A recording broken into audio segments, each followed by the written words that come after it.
Hey, you guys. Welcome back to Crime Immemorial. Back in the late 1990s, a young woman in the nation's capital of Washington, D.C., would be brutally murdered. Though the slaying sadly only drew wider attention following the infamous 2001 killing of D.C. intern Chandra Levy, a crime to which the earlier murder was tentatively linked for a time, more recent investigation has cast doubt on this connection. This is the random and horrifying murder of Joyce Chiang.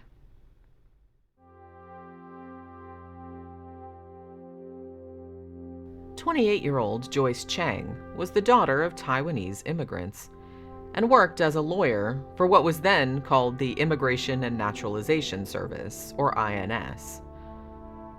On the evening of January 9, 1999, Joyce had been out to dinner and a movie with friends, and one of them had offered to give her a ride home, back to her apartment in Beaumont Circle, which she shared with her brother, Roger. Joyce, though, asked to be dropped off in front of the Starbucks coffee shop 4 blocks from her building, so she could get some tea.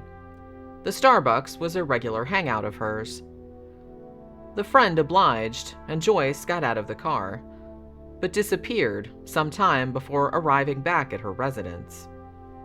The next day, a couple walking through Washington, D.C.'s Anacostia Park found Joyce's billfold, and a later search of the park by the FBI, who became involved in the case early on because Joyce was a federal employee, also turned up the victim's apartment keys, gloves, video rental card, and grocery store card.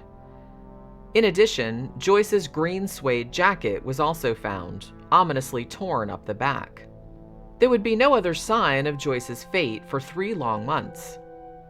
Then, in early April of 1999, an individual canoeing down the Potomac River spotted a badly decomposed body lying along the riverbank in Fairfax County.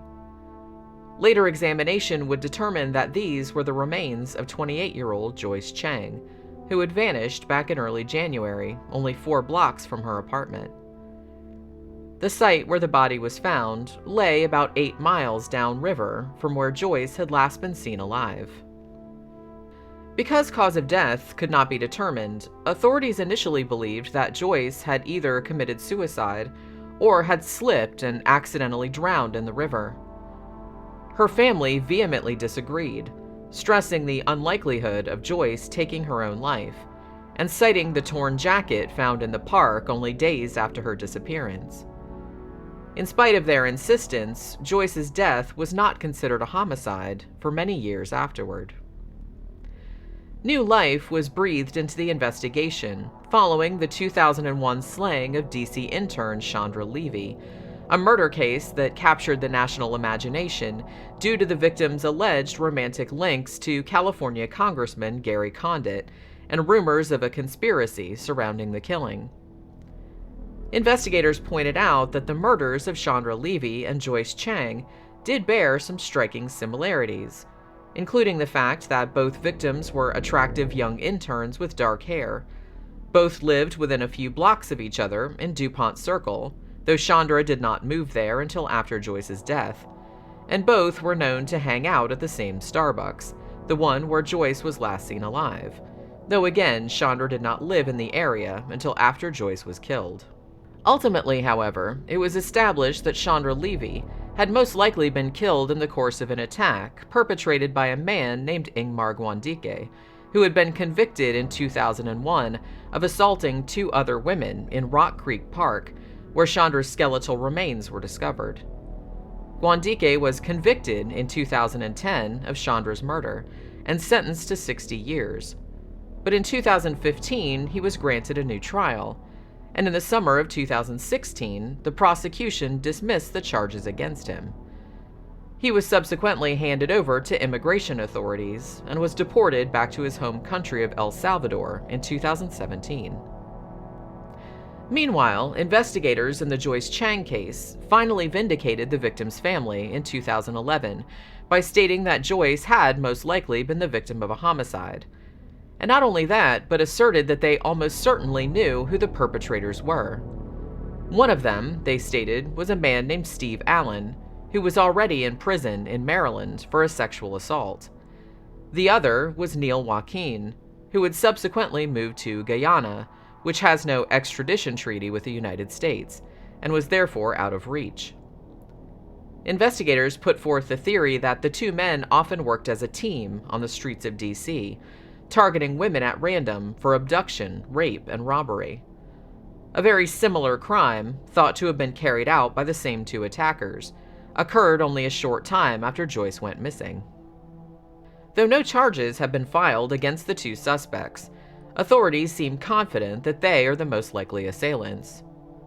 Though a link to the murder of Chandra Levy is still possible, most investigators seem to believe that the two crimes are unrelated. For a time, there was also speculation that Joyce Chiang had been murdered by the same perpetrator behind the August 1998 rape and murder of 29-year-old Christine Mirzayan. Christine was the daughter of Iranian immigrants, a newlywed, a congressional fellow with the American Association for the Advancement of Science, and a graduate student in biology at Georgetown University. On the evening of August 1, 1998, in fact, she was walking back to her dormitory building on campus after attending a friend's cookout, when she was set upon by an unknown assailant. The next day, passersby discovered the young woman's battered body near a wooded pathway. She had been savagely raped, and her skull had been bashed in with a massive rock. Months later, it was discovered that the killer had also taken the victim's purse, placed a brick in it, and thrown it into a canal, perhaps in an effort to make the crime look like a robbery. In 2009, the inquiry into Christine Mirzayan's death took a different turn when it was established that DNA evidence recovered from her remains suggested that she had been killed by the so-called Potomac River rapist, an individual believed to have committed at least 9 other sexual assaults in the surrounding region between May of 1991 and November of 1997. Christine Mirzayan was the perpetrator's only known murder. In 2019, this suspect was identified as Giles Warwick. He was arrested and charged with 10 counts of sexual assault and 1 count of murder. The death of Joyce Chiang, however, remains officially unsolved. Thank you, as always, for watching. Please remember to like and share if you enjoy this content, and subscribe to the channel if you haven't already. Also, please drop by crimeimmemorial.com, where I post new written content about unsolved murders every single day. I'll see you guys again on the next one.